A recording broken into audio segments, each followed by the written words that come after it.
Well, hey everyone, it's time for Geocache Talk. Whether you're at work, in the car, or wherever you are, we hope you enjoy the show. Please give it a like and subscribe on iTunes, Stitcher, or Google Play so you can get all the weekly Geocache Talk goodness. Big thanks to the Travel Bugs for the new music we have, and our patrons, Doug Jones, Joshua and Caleb Slinkard, Tom Brotherman, Jeff Arbaugh, Deborah Burris, Joshua the Geocaching Vlogger, there he is, Nick Hubbard, Andrew Tiepkin, Cecilia Perez, Sydney Sawyer, yay, Valena Mahar, Jane Jewell, Memphis Mafia, also with us as normal, Craig Michelle, the Geo Gearheads, Zach Fick, who we hope will join us tonight, we'll see, the Deadliest Cachers, Tim Terrell, Neil Moore, Molly the Geocaching Dog, Dee and David Vickery, Geocaching Adam, Lori Post, Peter Stepanek, and the No-Co Geocachers.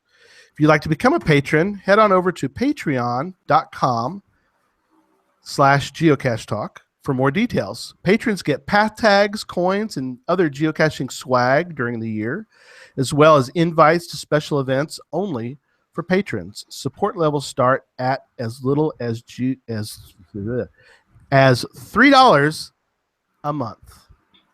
So let me start and get somebody else in here with me because I'm running over my words. And we'll start with Sydney. Hello, everybody. And Jesse. Happy Father's Day, everyone. Yes. Very happy Father's Day to everyone. So let's jump right into show 53 because we've got a lot to talk about. Or is it show 54? I forget. For Sunday, June 11th, as we welcome back to the show, Joshua, the Geocaching Vlogger. Welcome back. Hey, friends. It's good to be hanging out with you guys again. I don't think... Nice shirt, Sydney. Sydney wearing the shirt. So fantastic. It's great to be hanging out with you guys. We haven't really hung out together since we were all at Moga together. Sorry, Sydney. You were there in spirit. And look at the Moga Cup is present. We're all here. Great to be here. There we go. I'm so glad to have you on tonight. It's gonna be fun. We're gonna have a fun show. We're gonna talk about a lot of different things, but mostly geocaching and Munzee, and the two of them together in one big happy family. One big happy family. I'm excited for this show, man. I am so excited because this is one show that I would love to listen to, and so I'm so glad that you guys decided to do it. Right. So, but I listen every week, Gary. I know you do. Week. You know I do. Actually, you do. Which I do. Not just lip service. You actually do listen every week. So it's awesome. I sure do. Well, and I appreciate. If we'd have had this show before Moga, I wouldn't have listened to it. My opinion has changed. Maybe we'll see. Right? Yeah. I blame Jonah. I blame Jonah completely. I do too. He's already cost me a lot of money. So. That's right. Jonah got us all hooked again. We'll get kind of into the history of like me and Jesse as far as Munzee is concerned, but we'll get to that here in a little bit. But we're starting off the show with I think a very good point, and we're going to do this kind of round table, so everybody kind of bear with us. We have a lot of people who want to say something, and so I'm going to try to lead the band here as we make this work tonight. But I liked what Joshua did on one of his videos, and that was he said the following: Munzee is not geocaching with stickers. So I'm going to start with Joshua and say to you, why did you say that?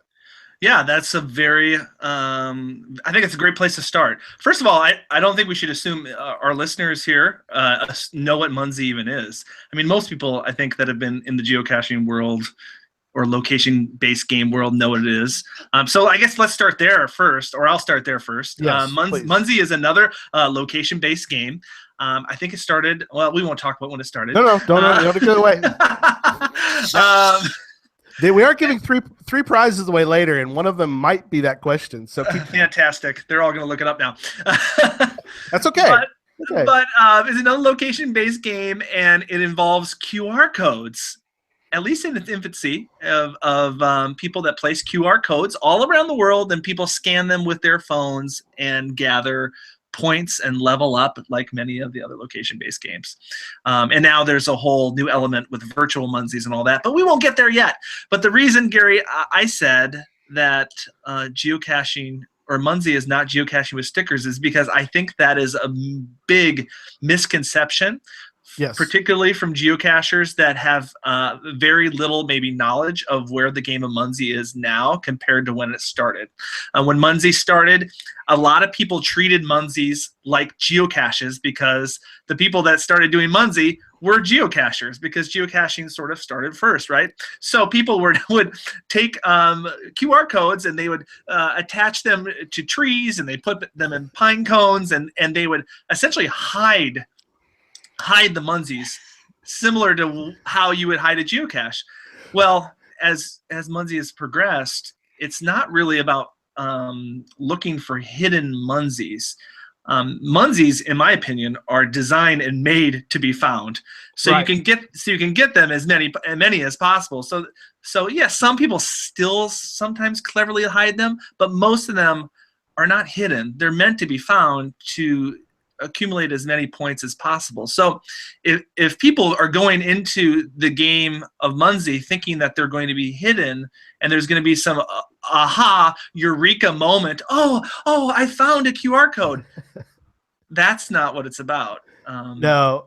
And what's funny about that, the reason I'm laughing about this, and so Jesse will elaborate, but Jesse, have you ever hidden a Munzee in a tree? Yes, I have. Yeah, I didn't know any better.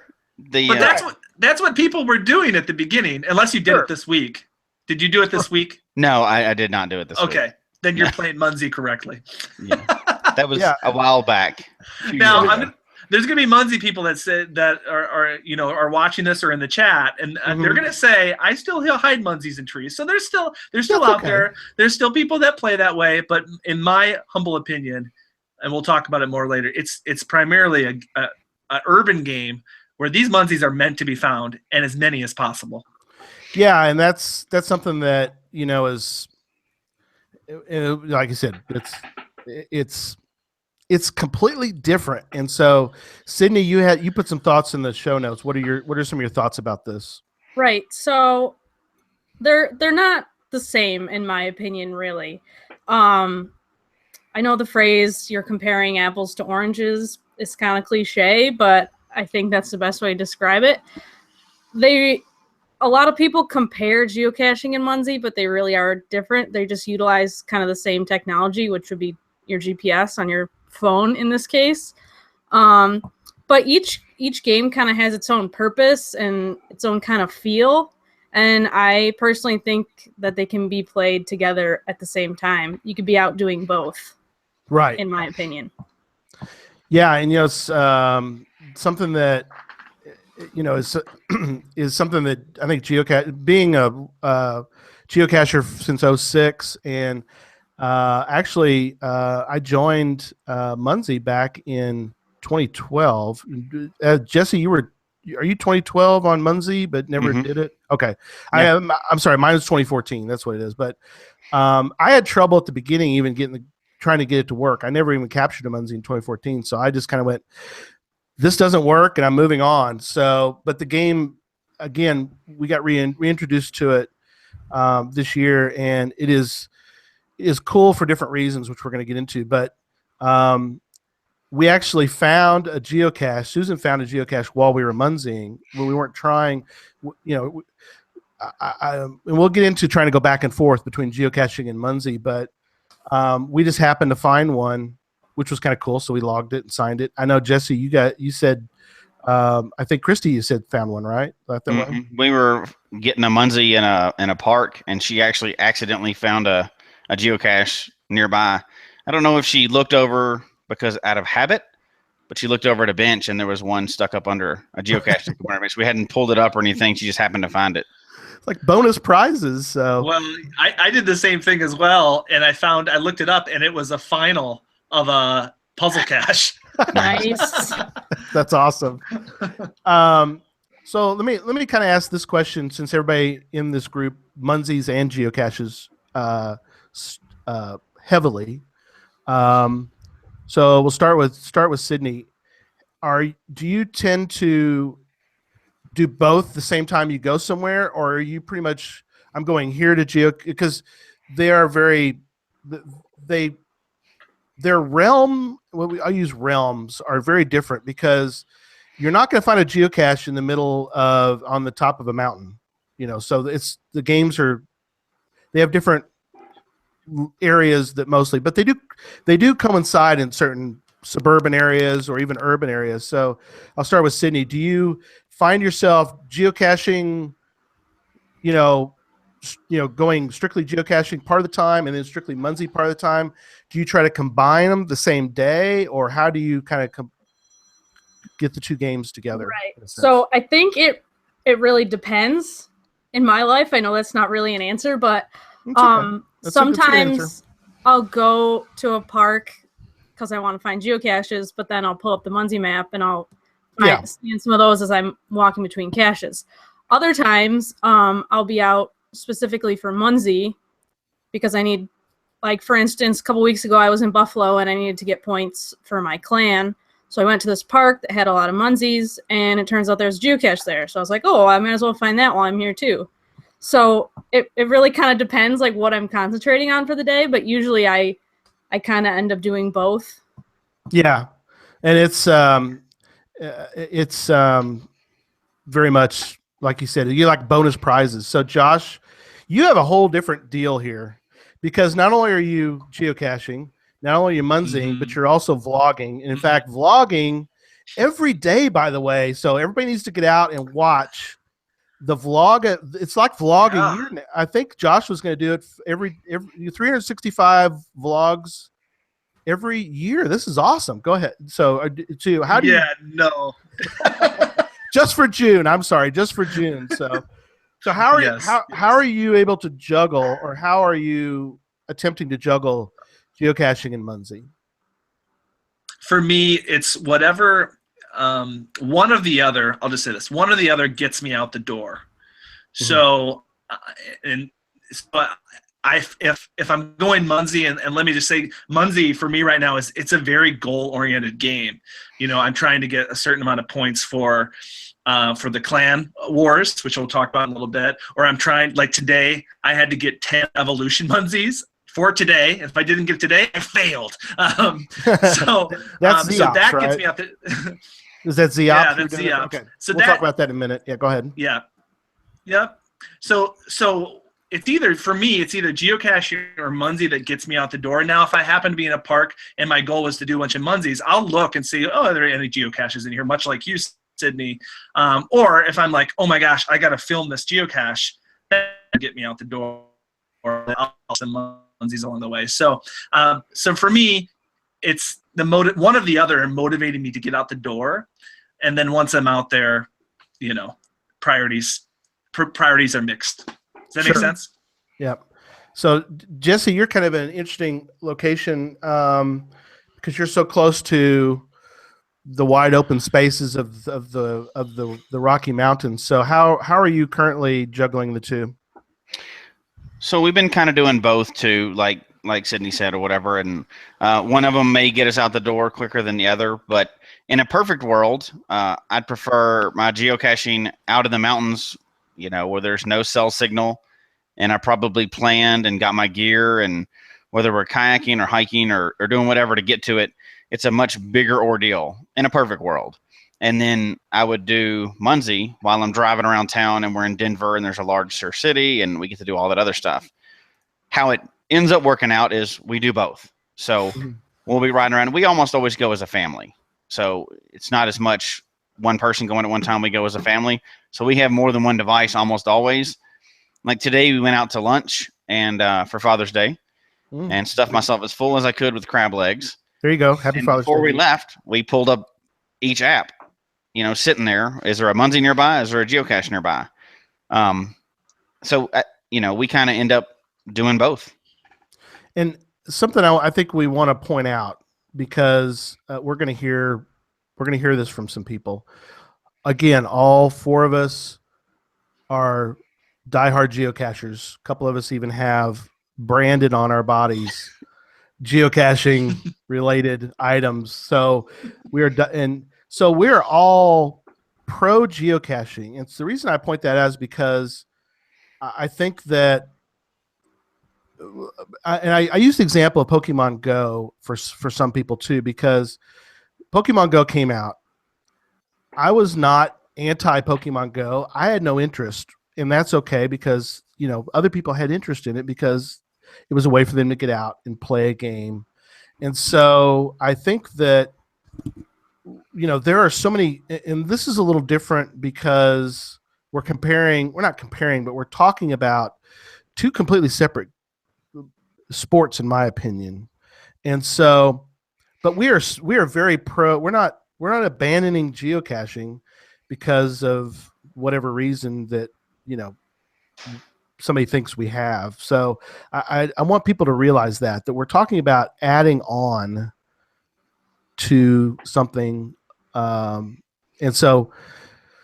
we talked about before the show, should we talk about all the things that are we love about geocaching? And it's like, we don't really have time tonight to go through for us all the great things about geocaching, because we love geocaching. So, but we also all love Munzee. And so I don't want people to think about, well, all they did was talk about Munzee on the show, on the Geocache Talk show. It's like, well, yeah, but there's a reason for that. And so, I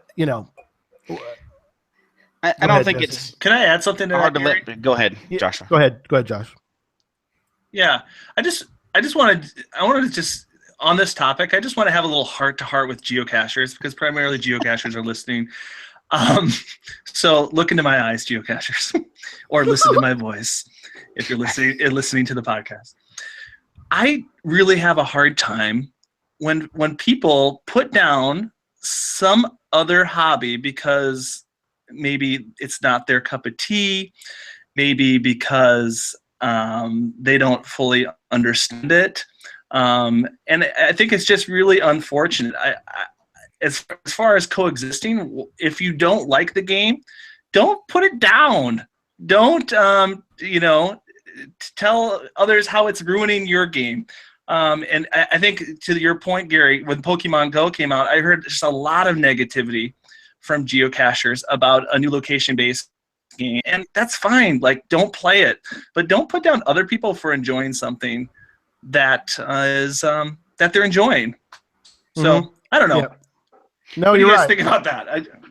I said the same thing. I think later in the notes, but it's important to remember that not everyone likes geocaching. There are muggles, people that don't geocache. We don't hate on them for not geocaching, and some people like Munzee, and some people like geocaching. Some people like both. So I think it's important not to judge or hate on, or just because someone's going outside and doing something, anything, you shouldn't be. That they enjoy. Yeah. Who am I to say that your hobby that you enjoy is stupid or lame or whatever? So if you like it, then great. Good for you. Yeah. Totally agree. So I want to take some time because Jesse and I were sort of in this.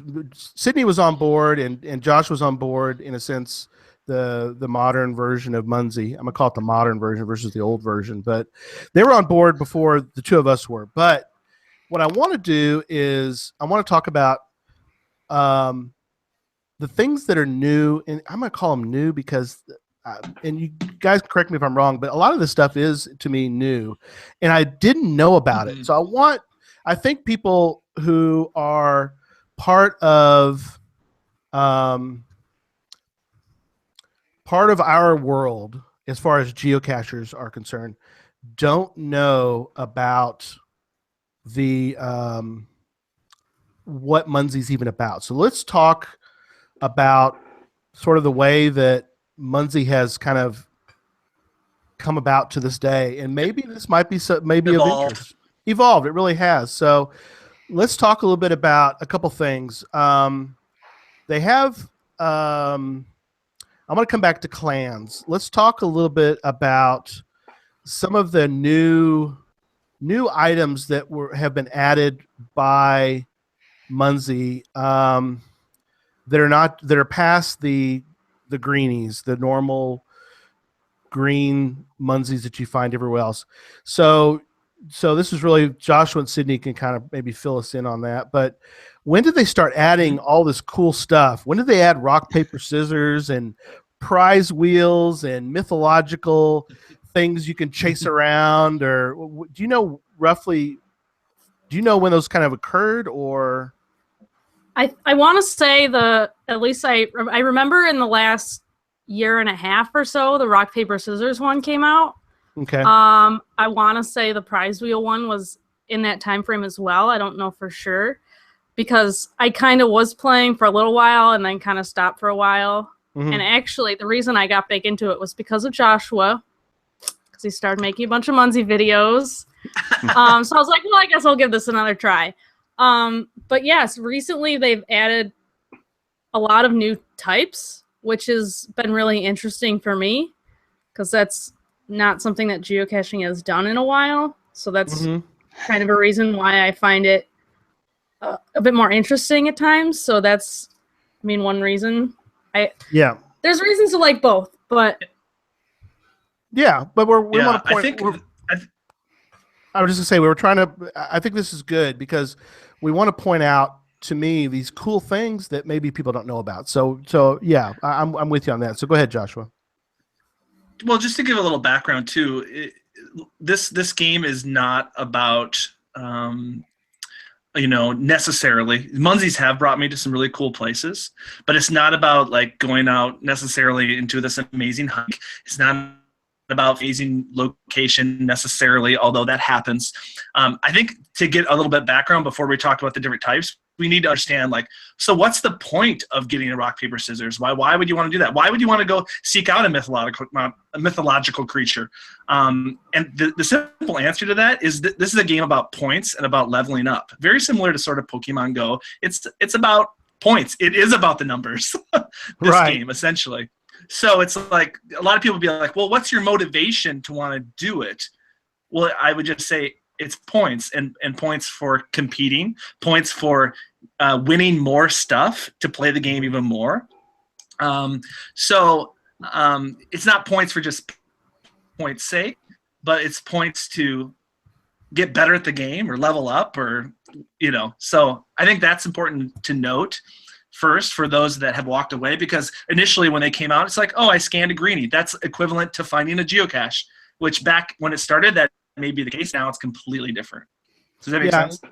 Yes. Yep. And something else too that Joshua, I want you to talk about is the fact that for some people who maybe are like, oh, well, I'm not interested in being some sort of, competition,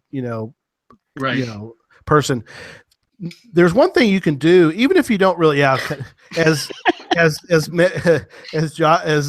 Jesse shows the Moga Cup. It's great for people who compete like Jesse, but I do want to point out that if you're not interested in the point aspect of it, talk a little bit about badges, because badges is something you can do that you don't necessarily compete, but I think the badges in Munzee are really amazing. So I'm going to go back to you, Joshua. Talk a little bit about the badges that you can get.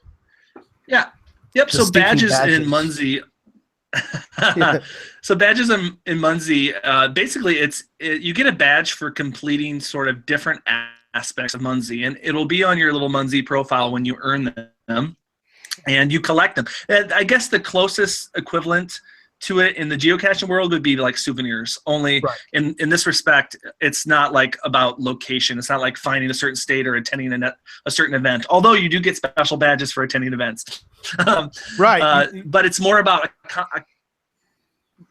accomplishing things. So for example, and they're very creative. One of them I just earned was the Air Munzee badge, which means you had to cap 23 Munzees and deploy 23 Munzees in one day. And then it ended up being like a little Michael Jordan dude. Munzee, so it's some really unique ones. There's ones for finding, there's different kind of jewels that you scan. So if you find all the different kinds of jewels Or if you follow the rainbow, you get a rainbow badge. For capping mythological creatures, which we'll talk about a little bit later. You get badges for finding those. Sydney, do you have any other badges that you can think of? There's ones for getting so many points in a day. So there's, I think, one for getting 10,000 points in a day, one for getting 25,000 points in a day, one for 50,000, and I think even one for 100,000, which I have not gotten yet. 100,000, yeah. I've not been so lucky to get 100,000 points in a day. But there's things like that, which is pretty much all about the points there. But then there's like the little random things, like I know, Josh, you did one about doing the blast cap and only getting 12 virtuals with that blast, and then you get your blast capture back. So it's like these kind of weird, quirky things that are kind of cool to try and get, because you probably wouldn't otherwise do that if it wasn't for that badge. Yeah. Some of them are really tricky to get too. Like one of them, you have to get the pie badge, and you have to end the day with exactly 314 points. And then you get that badge. And that might sound easy, but for somebody who's getting points for cap on points, we'll talk about maybe later, it's very tricky to get exactly a certain amount of points because you don't have control necessarily of your points, because you're getting points for people capping your Munzees. Right. So yeah. Go ahead, Jesse. One of the coolest badges I've seen so far, we actually earned it today, is the first responder badge. So kind of the equivalent, that's for the first person to capture. You got to get 100 first to finds, essentially. I don't know all the Munzee terms yet, so I got to speak in geocaching terms. But it's a badge for getting 100 first to finds, which again is the competitive nature, and depending on where you are, if a new one comes out, there may be a bunch of people going to get it, or it may sit for a month. But that's kind of cool that they have a badge for an accomplishment like that. I thought that was a pretty neat one. And then they also the funny have thing badges about that, Jesse, is go ahead. They have badges for capturing like so many of a specific type of Munzee. Mm-hmm. Like these new evolution Munzees they have out, they have badges for capturing so many levels of those, and so on and so forth, with prize wheels and with scatter Munzees and with all these other things. You know what you're saying, Josh? The cool thing is that sometimes the badges surprise you. I assume yesterday you were surprised when you saw. You're like, "What badge did I earn? I don't even realize I earned a badge," and then it shows up.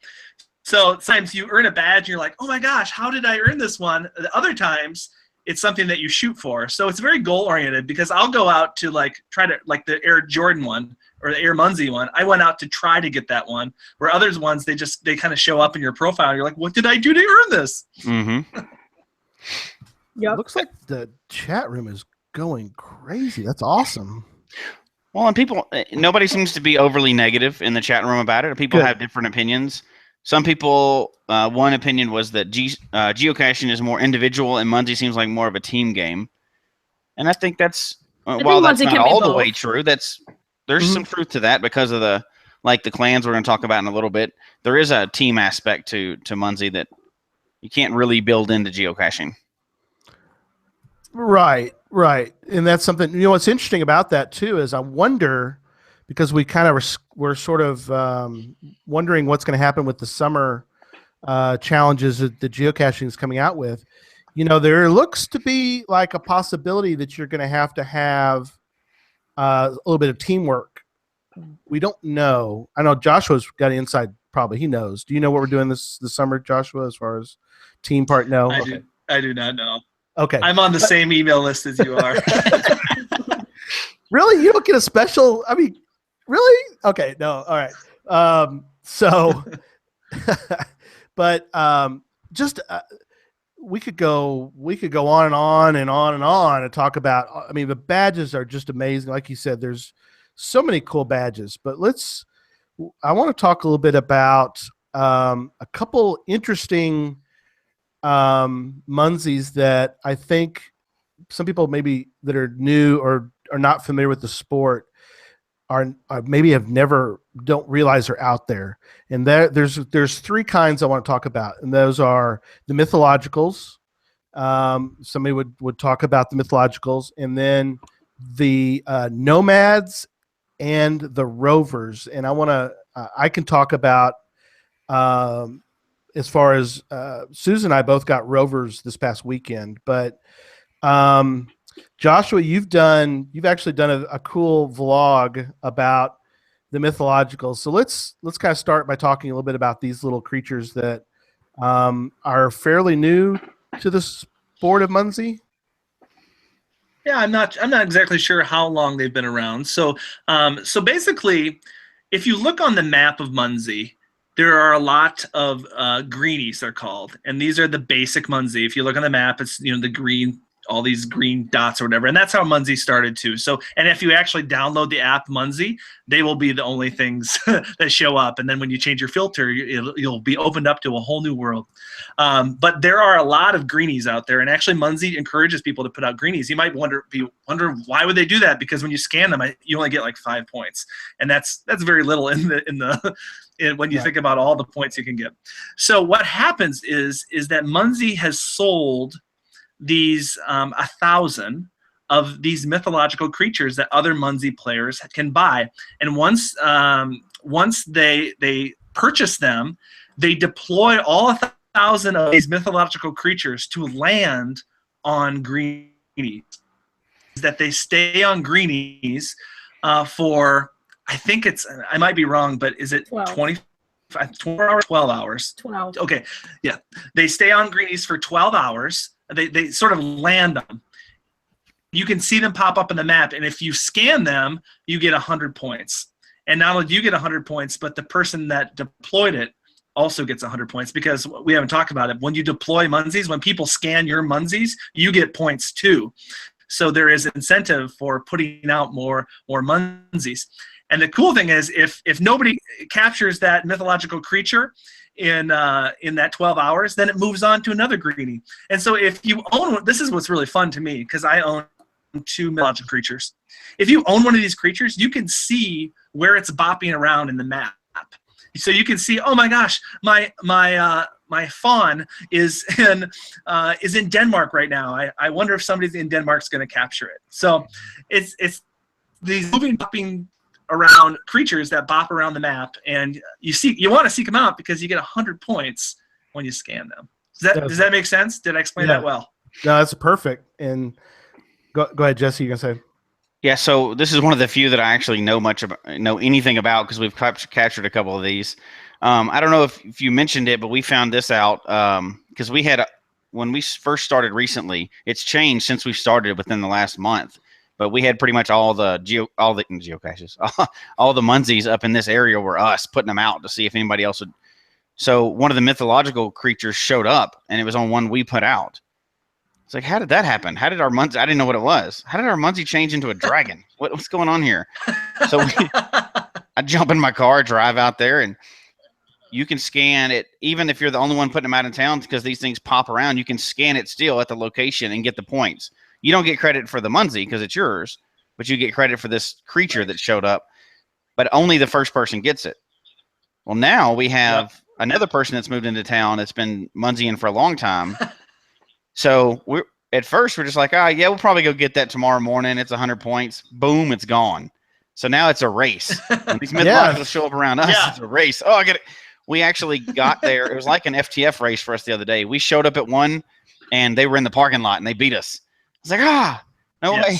So it adds that fun again. You got to race and get it. Only one person gets it. So right, absolutely. Yeah, that's great. And one thing I want to add is these mythologicals, I guess, are kind of attracted to areas with more Munzees.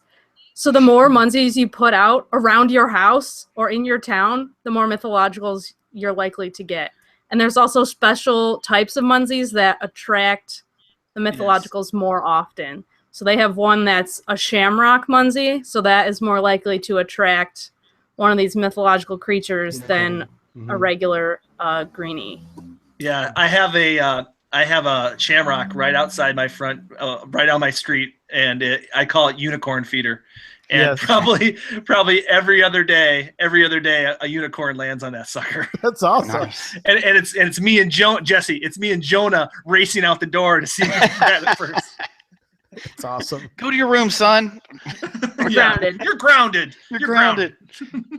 Something I forgot to point out for everybody is definitely stick around, because near the end of the show, we're giving away 3 prizes. So we're giving away a Munzee grab bag, a $20 gift certificate or store credit to Munzee, and we're going to give away a 1-year premium membership to Munzee as well. So definitely stick around. We're going to ask questions later. So chat room, be ready later on. We're going to ask you some questions, and we're going to give away 3 prizes tonight later on. So that's just it's just exciting. We need to thank. Yeah, and we need to thank Munzee HQ for giving all those prizes. Very generous, and so thanks to Rob and the team over at Munzee for they were very excited that we were doing this show. Oh, that's awesome! Yeah, Susan and I got to. I mentioned this before, but we got to meet a couple of people that work for Munzee as they were working at the headquarters, and very excited. They're just wonderful people. Had fun. I mentioned it to them, so. Hopefully they got a little bit of the word out. We got some people watching that were told about this from them. But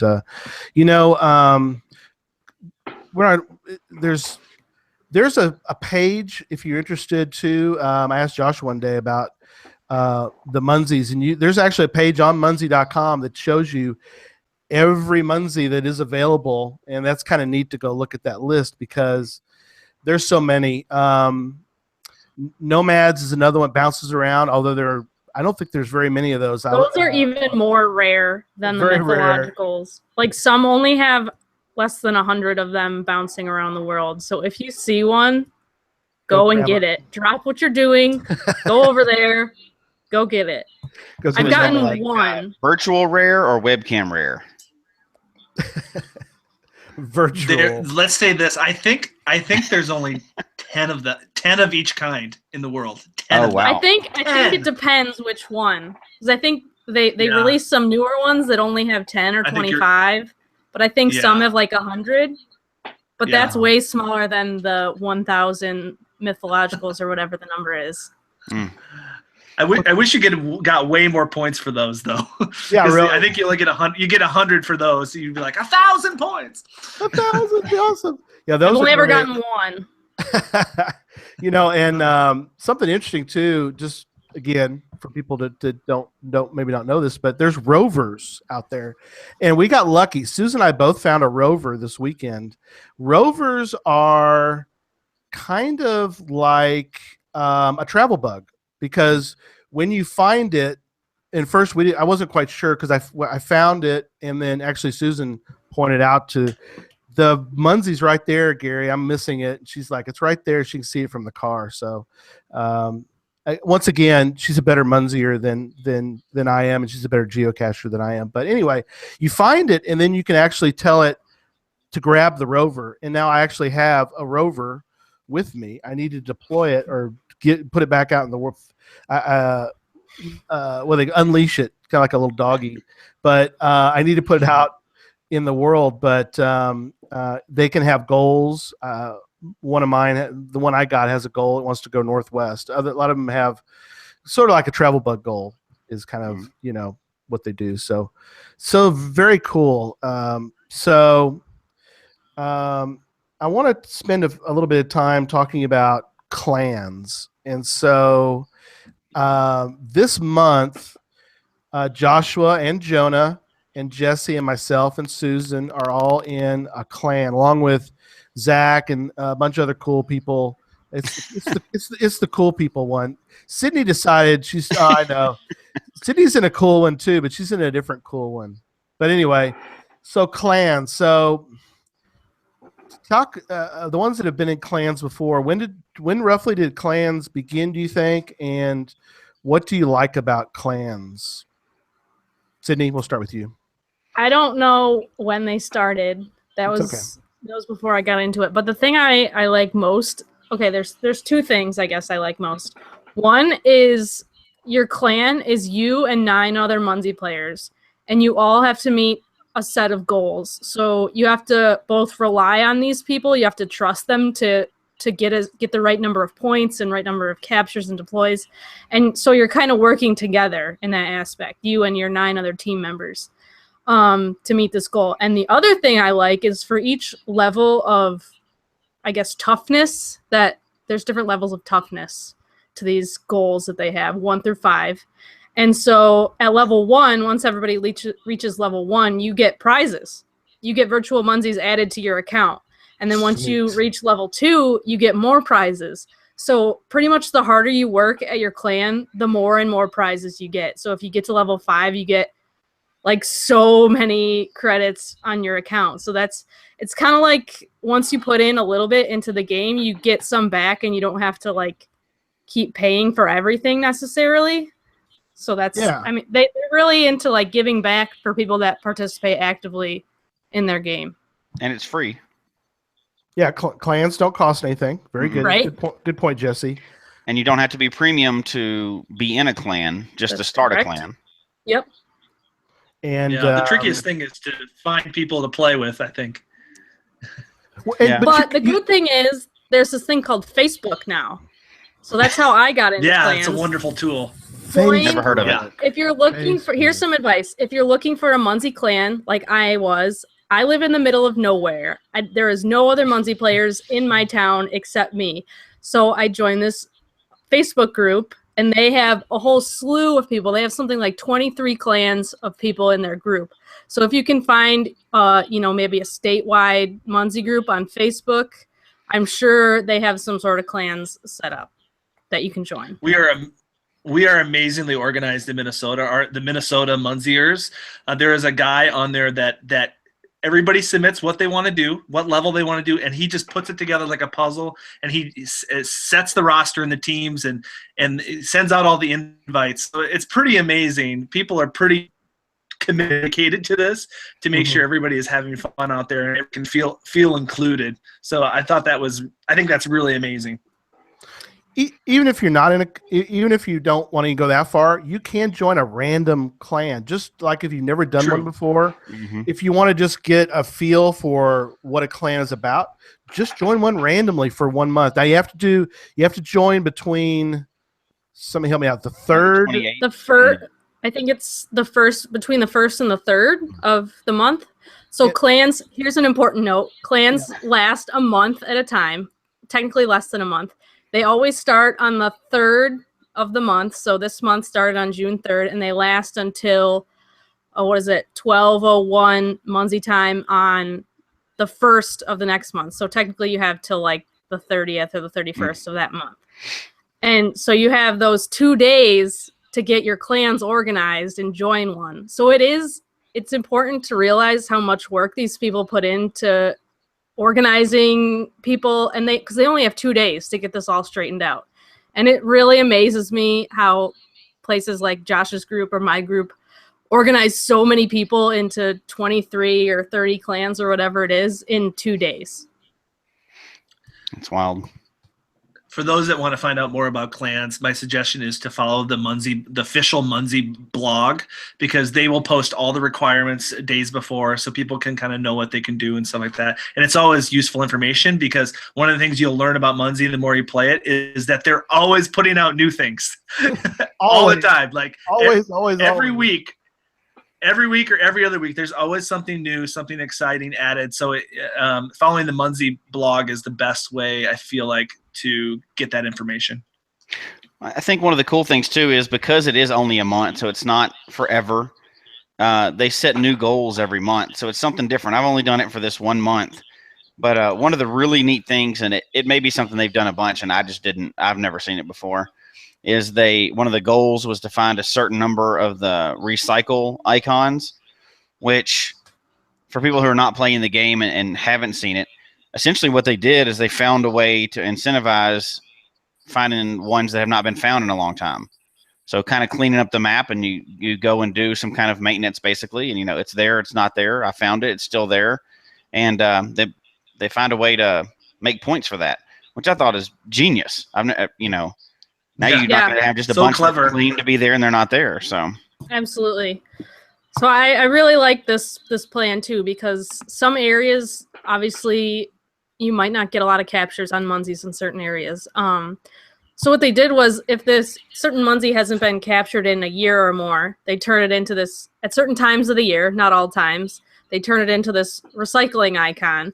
And you get more points if you go out and capture the recycle icon. So you get more than just the regular 5 points.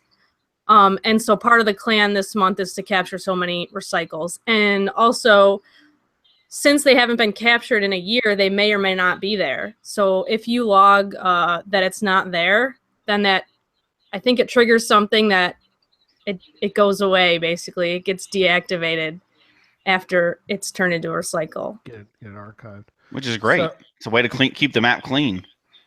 So one thing I do want to talk about for a moment, and then we'll get into some other stuff. But geocaching in Munzee, I think what I never realized until recently was, especially until was Moga. But and Joshua, you can talk about. You just got back from Woodstock, but there's kind of a cool thing that you can do, and you get some really cool badges that you might not realize. Because the other cool thing about badges is when you look at the list of achievements, it's called achievements on the app, but there's badges on here that you don't realize are out there until you like get them. But when you go to, like, we were at Moga, we were at a mega for geocaching. There were other things you can do there on top of the geocaching. You can go to meeting events, and a lot of times at the events you can get special badges based on that. So it was kind of fun to, and one thing that we did at Moga was they have these cards you can buy. I know Jonah was very excited about buying a little card, but Space Coast, I know, has little notebooks they keep them in, and you can scan them for points. And that was kind of, I know it doesn't sound like a lot of fun, but yet when you're getting lots and lots of points, it's a lot of fun. Well, it's something we talked, Jesse and I talked about before the show was started. We talked about before is that, and Jesse, you put it perfectly, and that is that it's kind of like a video game if you think about it. And I forgot how you exactly put it. Do you remember how you? No, it is a lot more like a video game than a scavenger hunt, but it's just that a location-based video game, whereas geocaching is more of a location-based scavenger hunt.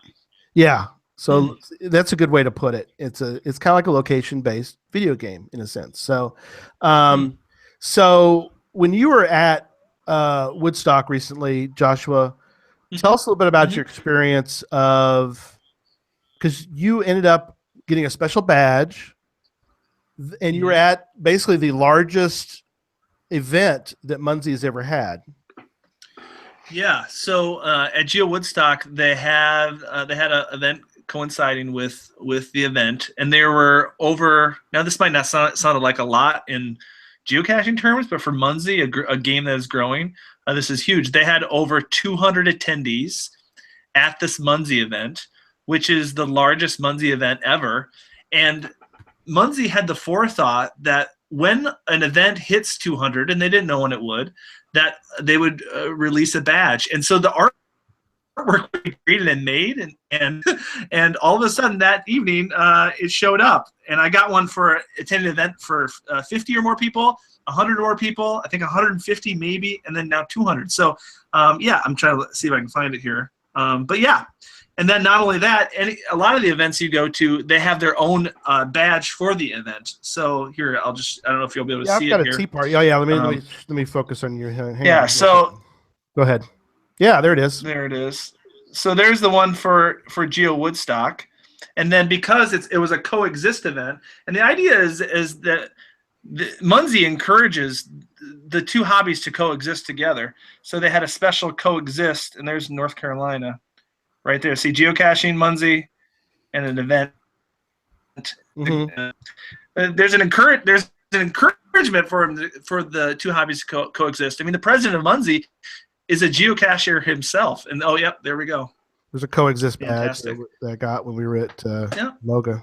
I also got one called a tea party. So I don't. Yeah, maybe- they have kind of special promotions for certain events. Like I know their Munzee birthday month is coming up in July, so they have a special badge for any event you attend in July. But another cool point is you can design if you're planning on hosting an event, you can design your own badge for people that attend your event. So like this one that That's I have. really cool. We did, instead of a tea party event, we did a caffeine coffee overload event. So very cool. It's got like this cool coffee cup with, lines and crazy stuff coming out of it. So that was designed by one of the people in my group of Munzee friends. It wasn't designed by Munzee HQ. That's very cool. It's a neat idea. So another thing, go ahead. Gary, you remember this too. Another thing that's cool, special incentives for attending events. So, for example, everyone that scanned that tea party that you went to, and the tea party was a part of what the Moga thing that we went to. That's why you have that badge, Gary. Right. Everyone that scanned an event that particular weekend got an Emerald Munzee deployed somewhere in the world in their name. Yeah. So like I have a Emerald Munzee in somewhere in Texas. I have, because I attended an event, I have one in Australia, and it just releases it from your account, and so you own that Munzee in a virtual garden somewhere in the world. And so that's kind of cool, to giving an incentive for attending an event by deploying a Munzee out in the world, a virtual one somewhere out in the world for you. So let's talk a little bit about virtual gardens, because that's another thing I'd never heard of before. So many things. So many cool things, but let's start with that. We'll get to the special Munzees here in a second too, but go ahead. Jesse, have you ever found a virtual garden? Yeah, we found a few of the smaller ones here in town, but because of that biggest event that Josh was just talking about, the Woodstock was here, people all got together, just like is done around every geocaching event. You hide a bunch of caches so people can come find them in their town. On the grounds of Woodstock, there were, I don't even know how many.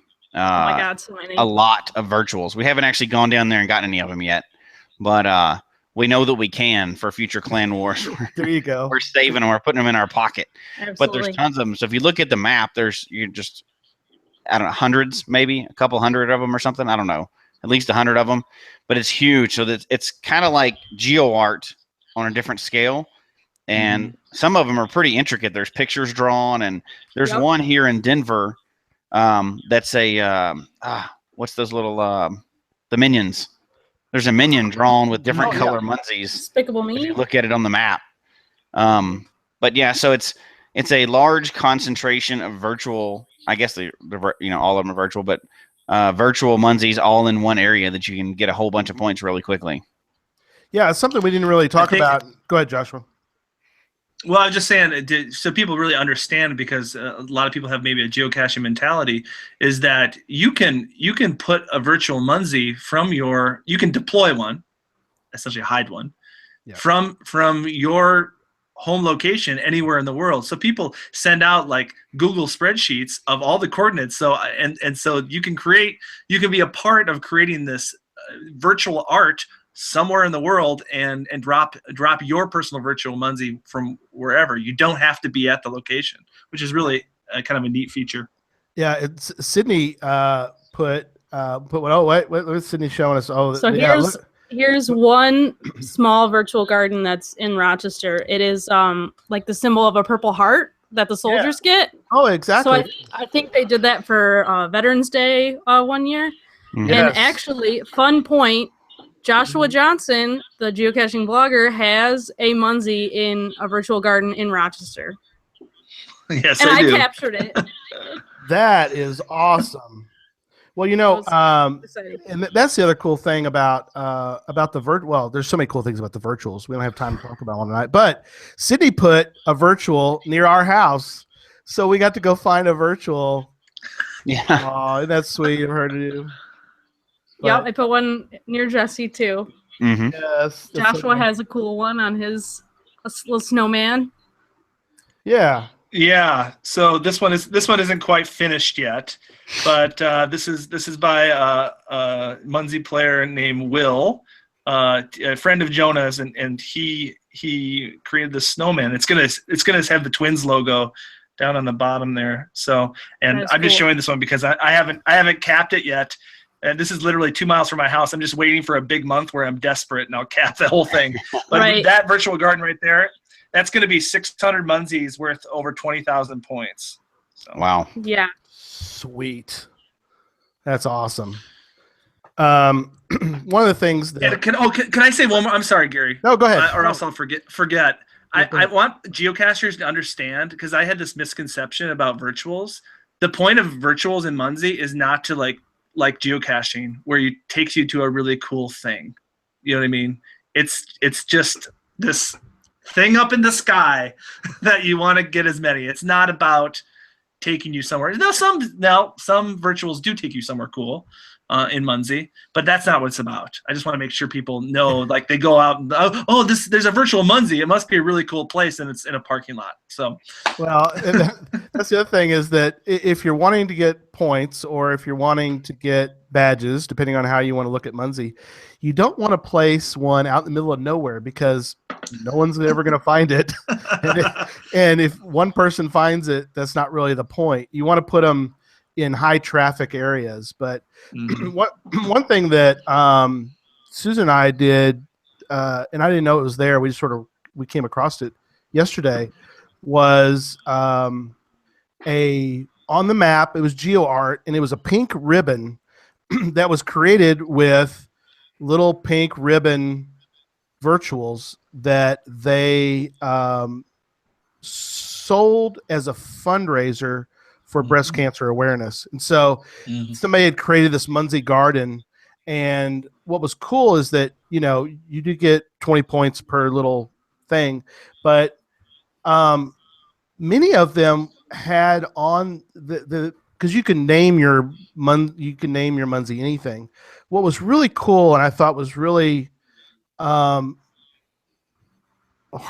in a sense, was to read as I was going through and capping all these as fast as I could, but I was reading about them, and people had written little memorials to people that had died from breast cancer or had survived breast cancer, and so they had put that in the name of, other than just Munzee Garden or something. They had created this. Somebody took the time, made this breast cancer awareness type thing, and you could they raised money for that. I know that we talked to the two folks we met at Munzee headquarters about the ice cubes, which came out, I guess it was a year ago, when they did the ALS, when people were doing the ALS bucket fundraiser. Munzee sold ice cubes, and apparently they were like all over the map, because you could buy them and then you could put them out, and they raised like $80,000 for ALS for selling these ice cubes. And then I think Sydney, you've got one too that you wanted to mention. Right. So the most recent one they did was these paw prints. So it was like a safari kind of theme. So what they were doing was raising money to help wildlife rescue organizations and things like that take in injured or sick animals and rehabilitate them. And so the money raised from the people buying these special paw prints was used to give to those organizations. But Munzee also adopted a tiger named Mystery, because you know how you can like adopt an elephant in Africa or something like that. So they adopted this tiger and, paid for, medical expenses and food and stuff like that with the money that was raised in this campaign. So that's another really great thing, is Munzee does a lot to give back to organizations and stuff that need donations. So I have to ask the question. I got a good question. I have to ask it. I know we've talked about it before, but how much do you think geocaching would raise if they did a project like this for 1 week, where they were selling new virtual? You could hide a new virtual. Oh, that'd be awesome. How much do you think they would raise for charity in like 1 week? Well, I'm just gonna say this. I feel like geocachers are very generous people, and I think they're very kind-hearted. When I did the geocaching for Michael thing, just trying to encourage people to go out there and take videos on a special day to just encourage a family, I was overwhelmed by the amount of people that supported that. So yes, I think that's a good point, I think, Jesse. I just think it'd be amazing the power that they have with that many people. But anyway, I just side note. Right. So As we start to get close to the end, I do want to kind of mention some of the prizes because I want to start the process because we got 3 of them. So, and we should have done them as the show was going on, but that's okay.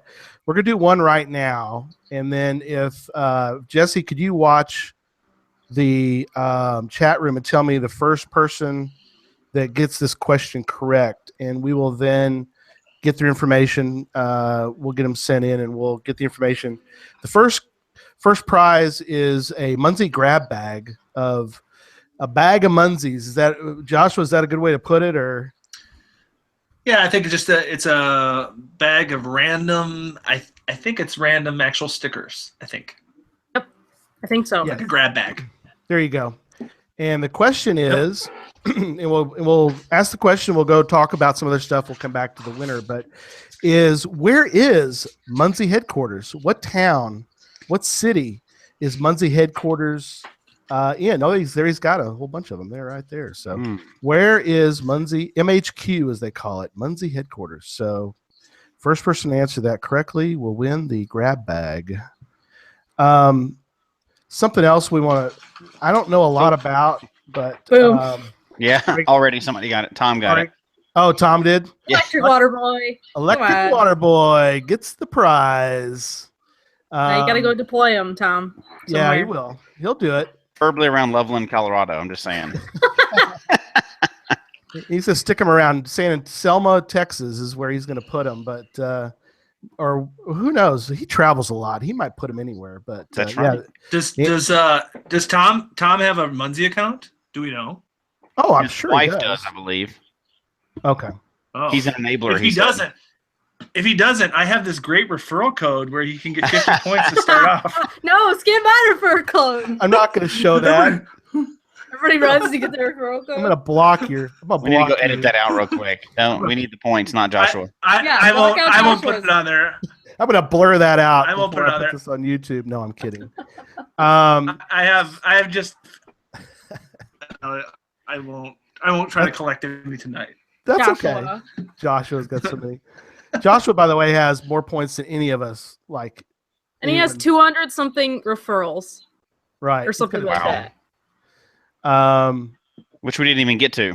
Referrals. Yeah, there's so many things. So many things to talk about. Referral codes are kind of cool because you get points based on referrals.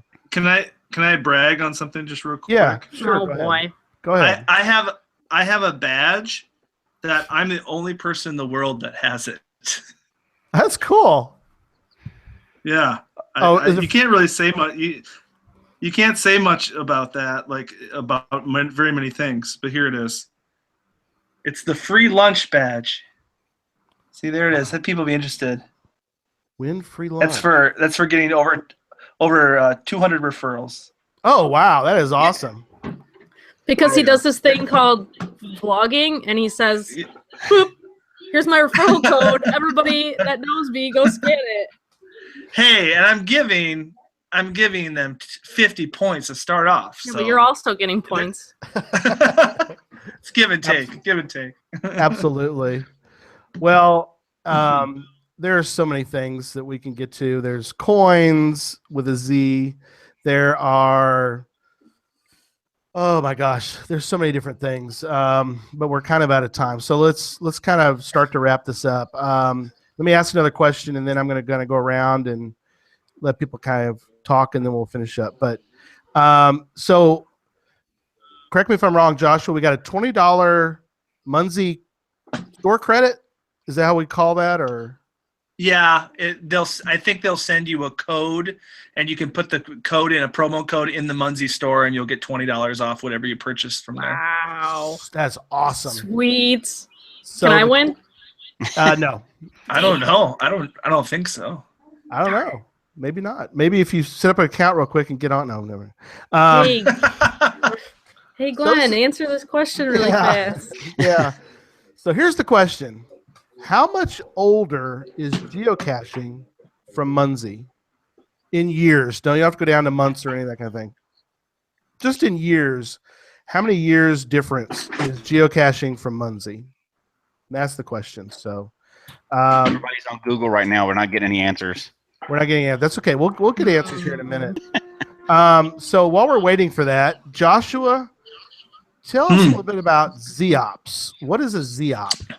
Zeops is kind of like Clan Wars, but it's individual. So let's say you don't want to be a part of a team or don't want to rely on other people to get a certain amount of points. Well, you can do this thing called EOPS where you can set up your own sort of operation. It is all kind of a spy theme sort of thing. So there's different sort of levels. You can do a 3-day challenge or a 3-day operation. You can do a 7-day. I think you can do up to 14 days. And every month they have sort of different requirements. So for example, for like today, I had to find 10 evolution Munzees. And then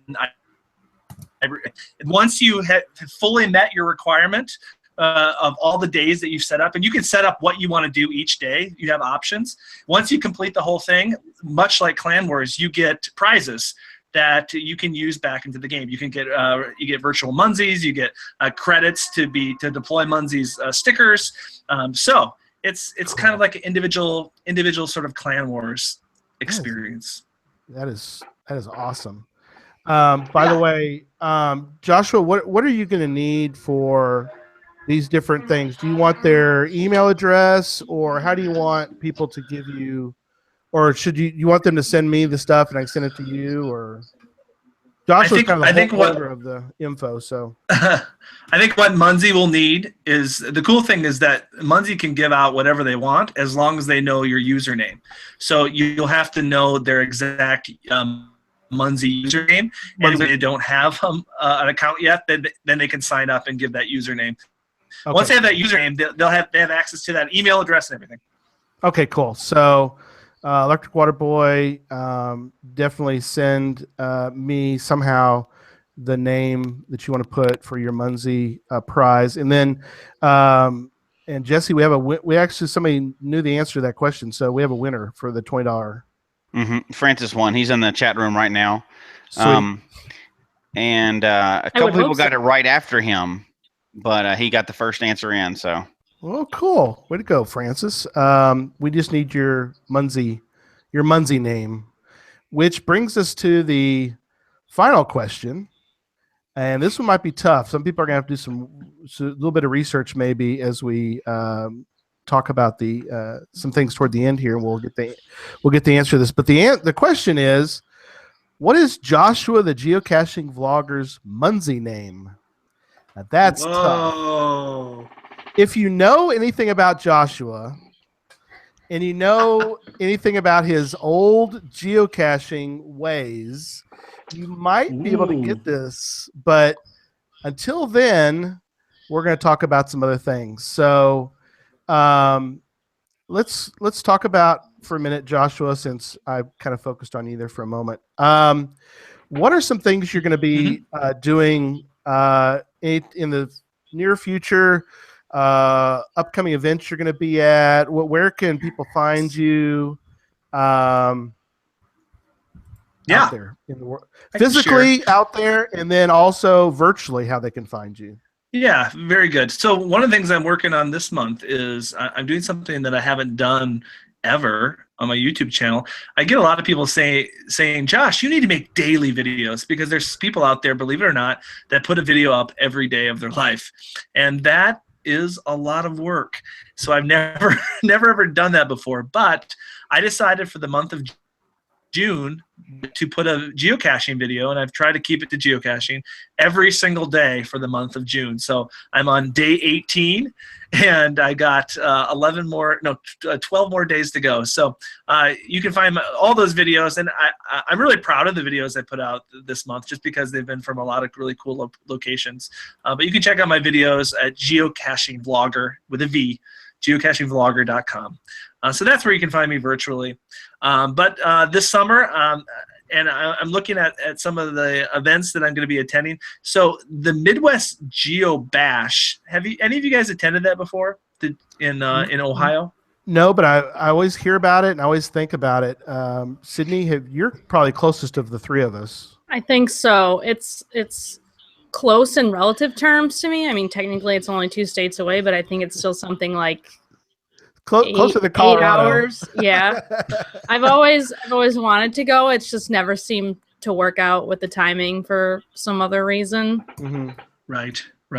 Anyway, I went to the event 2 years ago, and when I found out, you need to look at the artwork for the coin and for all of this. If anybody knows me or is watching my videos, you know that my favorite movie of all time, I'm pretty obsessed with it, is Back to the Future. So the theme is back to the fairgrounds, and they show they always have a animal on all their stuff. And so this year it's a penguin, and the penguin is a Marty McFly penguin. Oh, and so awesome. it's all Back to the Future science fiction. So I was not going to attend, but last night I was literally on Facebook and I saw the coin, and you guys, it is, oh my gosh, Let's see if you can find the coin. Look it up. It is a Back to the Future coin.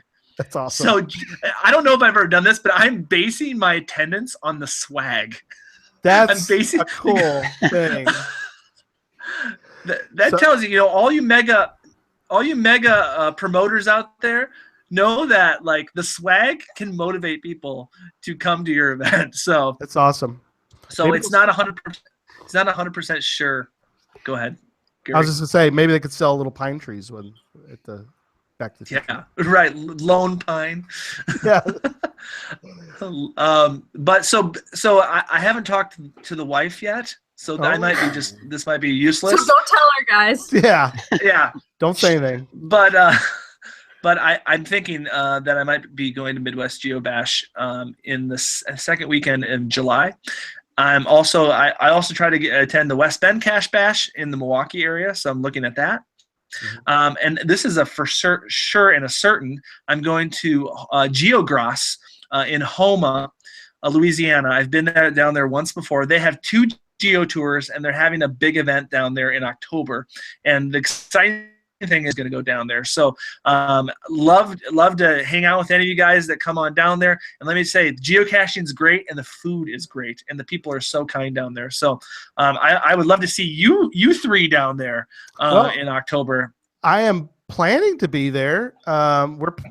Susan and I it's on the plan now. Mm-hmm. Current employment is at a negative right now. I'm at 0 employment. So I'd kind of like to secure a job before I sort of commit to, but I have a room already reserved for that awesome. For that weekend. So I really like to go down to do that 2 geo tours in the same location. I mean, who can pass up? And 2 coins. Yeah, geo tours. I mean, that's in 2 of them in the same spot. And I met at Moga. I got to meet one of the individuals who works on the Houma, one of the geo tours, and very sweet lady. And we talked to her for a little bit, and probably have them on the show when it gets closer to October, because that is a cool area. I love your videos you did from Houma. Go check out Joshua's videos about that area. So just really cool. So anyway, we have a winner for the premium membership. So Jesse, who was the winner of that? Geocaching Adam won the last question. Oh, what a guy! Sweet. Adam? I hung out with him at Geo Woodstock, so I heard all about he's it. He's a great guy. He's a New York. He's a New Yorker. He's a New Yorker. He's up in New York. Listen, not everybody from New York talks like that, Gary. Oh, okay. I'm sorry. That's just New York City. 2 different things. Totally different things. Very stereotyped, wasn't it? I'm very sorry about that. All right. Jeez. Speaking of, Yes. can I say one more thing? Because I probably won't be on for a little while. No, I gotta get my get it all in. Get it all in, Joshua. Speaking of, I'm going to. Speaking of Geo Woodstock, people. Okay, I'm going to talk Geo Woodstock right now. Okay, Now, if you have an inkling that you're going to attend or close by, it's in Cincinnati, Ohio. I think it's going to be one of the best Geo Woodstocks ever. And I'm not just saying that. Go to their website and look at the swag that they have available already. You guys, this event is happening when? It's happening in May of 2018, and they already have all the swag like out and done. Okay, the event is going to be at Coney Island. You get free admission to the amusement park because the event is at the amusement park. So bring your family. I'm almost certain I'm going to be there. Gary's going to be there. I'm just going to say you guys are all going to be there. We'll all be there. I'm speaking for them right now, but log your will attends. It's even if you have an inkling that you might go. That's all I got to say. Yes. Mic drop. Mic drop. There you go. Very good. So as we wrap up tonight, Jesse, what are some of your closing thoughts? Your closing speech. So the premise of the whole show was, can Munzee and geocaching coexist? And we kind of got not sidetracked. We kind of had to highlight some of because we have a geocaching audience, highlighted a bunch of the Munzee stuff, and we didn't even really scratch the surface, even of the stuff that I've seen just starting off, because there's so many new things. So that's probably a good point here at the end. Is there's a lot of different things. It's not geocaching with stickers like Joshua says. It's a different game. And for me, I've always been one in geocaching that said, quality over quantity. But any of my friends will know they'll call me on that BS because I'll get every single thing that's around me. I clear out my whole town. I really think now that we're starting to do Munzee more, I can focus. I can get my gaming fix with Munzee because they're all over the place, and I can focus more on the big trips for geocaching like I want to do. So we'll see how it'll play out over time because I'm still brand new. Y'all have all been playing longer than me. But I think they can coexist well, and there's competition to it. There's a good mix. You can do them both at the same time. I like it, and I think it's actually going to up our geocaching game. So very cool. That's kind of my 2 cents on the topic. Yep.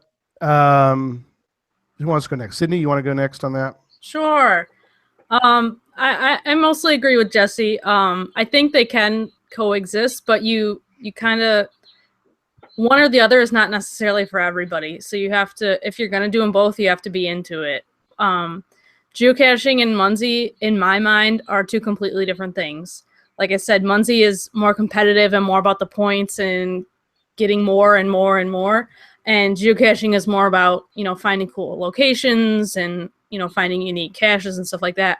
So I think they're two totally different things, like I said. But I often do them both together at the same time, whether I'm going out for the purpose of geocaching and also Munzeeing, or I'm going out for the purpose of Munzeeing but also finding geocaches. Very cool. Joshua, you get sort of the last word because I'm just going to do the end of the show part. So you actually get the last word about Munzee. Awesome. Well, thanks for doing the show, Gary. And if you're a geocacher and you haven't looked at the app since you downloaded it, maybe you were like me and downloaded it in 2012, played a little bit and haven't picked it up, I'm just going to encourage you, pick it up, take a look, make sure all the filters are turned on so you can see everything that's out there, and take a little bit of time to learn about the game, because I think the more you learn about it, the more you enjoy the game. Very good. Thank you, sir. Well, we hope you enjoyed the show tonight. Please email us your comments at geocachetalk@gmail.com. Don't forget to follow us on Twitter. And before I go any further, we need to make sure, guys, the one that you won something, do not forget, I need your Munzee name. That's important. So if it's either put it in the chat room and we'll find it there, or you need to email us at geocachetalk@gmail.com. But somehow let me know your Munzee name. Otherwise, I can't give you your prize. So there you go. And the rest of you, please email us at geocachetalk@gmail.com. Send us your hate mail or your fan mail or whatever, but let us know. Don't forget to follow us on Twitter at Geocache Talk is the show. I am at Gary Slinkard. Jesse's at Memphis_Mafia. Sydney's at Shermanator GC. And Joshua, you're at What's yours at? Geocaching Vlogger, all one word? Yep, Geocaching Vlogger. All one word. There you go. Yep. Which makes sense because it's a Twitter name. So Facebook at facebook.com/geocache talk. Show can be found on iTunes, Stitcher, Google Play, as well as the Geocache Talk website. Don't forget to click on the subscribe button below so that you can see and hear the show on a weekly basis. And until next week, don't just talk about geocaching and Munzee. Go cap a Munzee and then go geocaching. Good night, everybody. Good night, everyone. Good night. Bye.